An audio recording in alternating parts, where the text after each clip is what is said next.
So, great news for those who live in Maryland and have been convicted of just simply smoking pot. Tens of thousands of Marylanders received pardons for marijuana convictions. And the article goes on. Maryland Governor Wes Moore ordered more than 175,000 pardons for marijuana convictions on Monday, saying the most sweeping state-level pardon in any state will help reverse harms from the past caused by the war on drugs. Right, and it'll free up the prisons for people who actually belong there. I mean, I don't know how many of these people are still in prison, but still, if you are in prison, yeah, it will free up the prisons for people who actually belong in prison. All right. During a news conference, Moore said the executive order will affect tens of thousands of Marylanders convicted of misdemeanors. Some may have had more than one conviction pardoned through the process. We are taking actions that are intentional, that are sweeping and unapologetic, and this is the largest such action in our nation's history, Moore, a Democrat, said. Though the pardons will not result in anyone being released from incarceration, oh, well, there goes my idea on that one, okay. And nor will they result in having past convictions automatically expunged from a person's background check. Then what's the point? Advocates praise the move as a way of removing barriers to housing, employment, or educational opportunities based on convictions for conduct that is no longer illegal. Okay, I'm confused. I mean, if they can find this in a background check, the point of a pardon is to basically pretend like it never happened. I'm confused. Heather Warnken, Executive Director of the University of Baltimore School of Law Center for Criminal Justice Reform, wow, that's a long title, described the pardons as a win for thousands of Marylanders getting a fresh start to pursue education, employment, and other forms of economic opportunity without the stain of a criminal conviction. Okay, question. Why are people who are currently incarcerated not a part of this? Or does it just so happen that none of them were? Because I would think they're the ones who need the pardon even more, because why should they be rotting in jail for something that, as this was pointed out, is no longer illegal?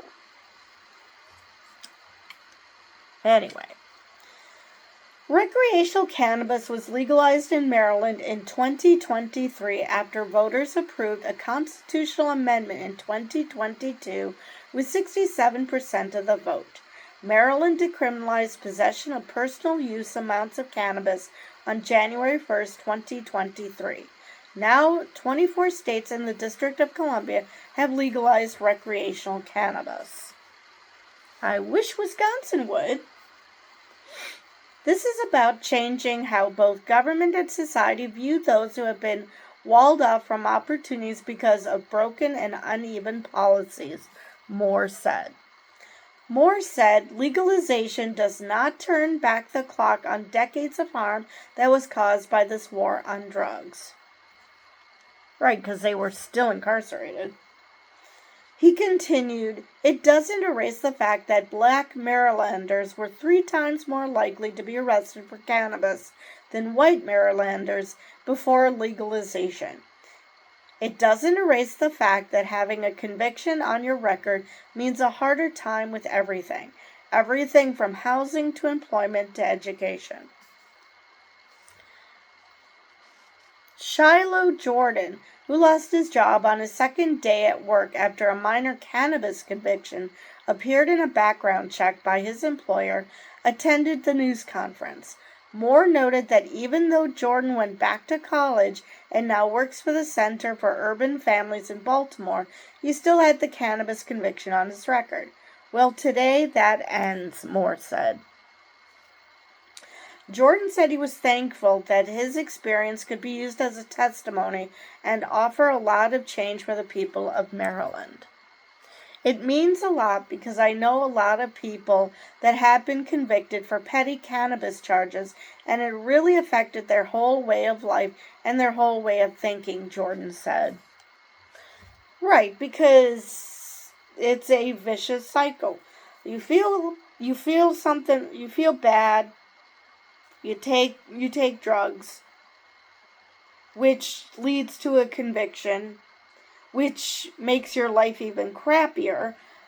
So, what do? So, yeah. Maryland Attorney General Anthony Brown, who attended the news conference, said the action was long overdue. I agree. As a nation, we have taken far too long to correct the injustices of a system that is supposed to be just for all. The Attorney General also noted the magnitude of the governor's actions, and he said it was about equity. It's about racial justice. While the order applies to all who meet its criteria, the impact is a triumphant victory for African Americans and other Marylanders of color who were disproportionately arrested, convicted, and sentenced for actions yesterday that are lawful today. Exactly. I mean, I'm sure there's going to be a bunch of people screaming that not just blacks use marijuana. No, they don't. But stats don't lie. More people of color are convicted of these misdemeanors than white people because systemic racism.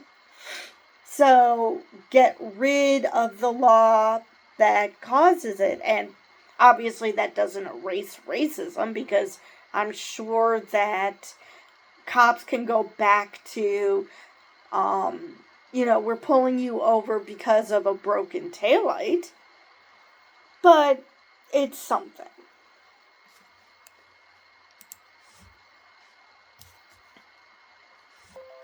More than 150,000 misdemeanor convictions for simple possession of cannabis will be affected by the order, which also will cover more than 18,000 misdemeanor convictions for use or possession with intent to use drug paraphernalia, according to the summary by the governor's office.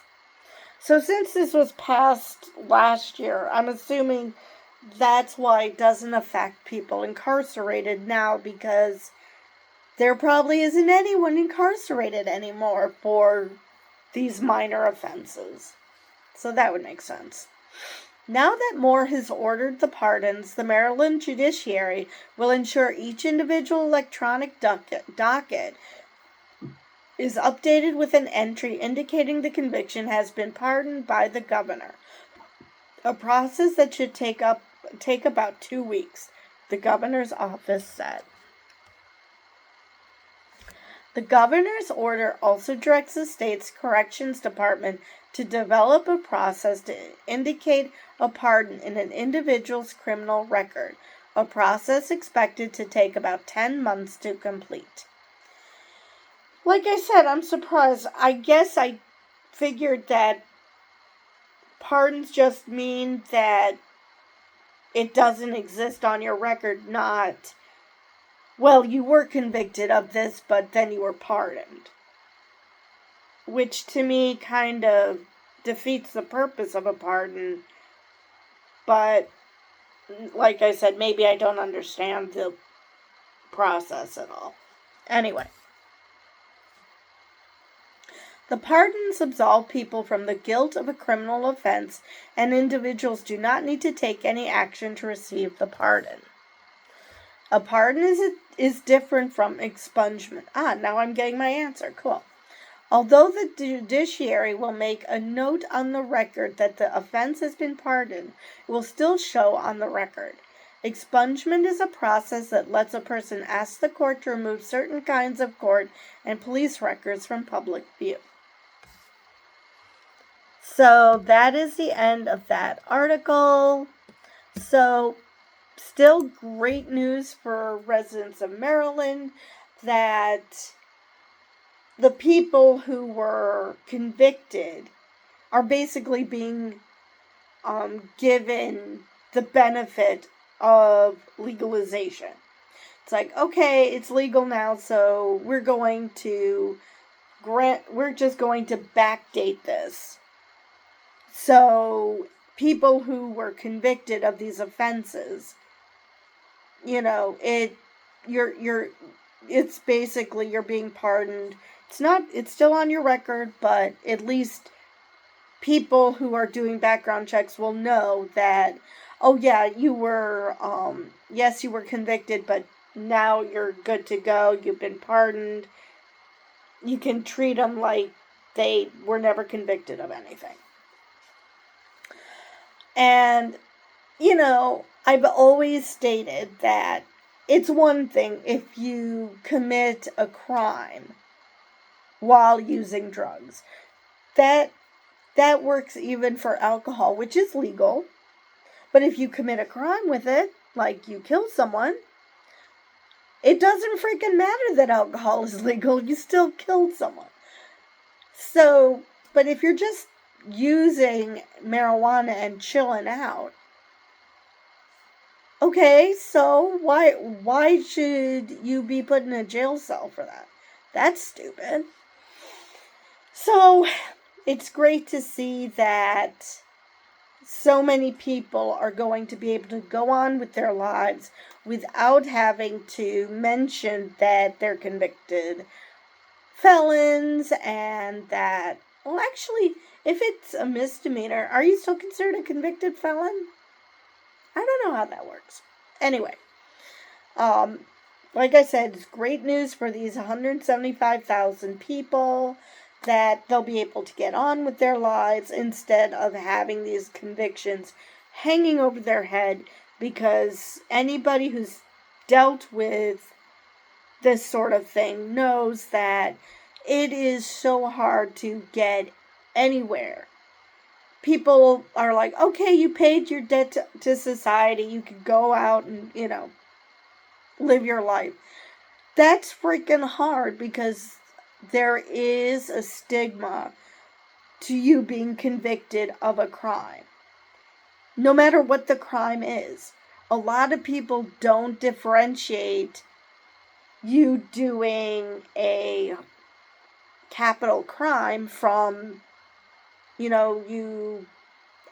shoplifted. Or were just sitting on the street corner smoking marijuana. And so people just put everyone in the same bucket and decide that they're going to make your life miserable because you're convicted of a crime, even though it was a chicken shit crime. So, yeah, even though in theory, once you serve your sentence, it shouldn't be a stumbling block, it is. So, yes, great news for the people of Maryland, and I think I've rambled on enough about this, so I will see you guys in the next video.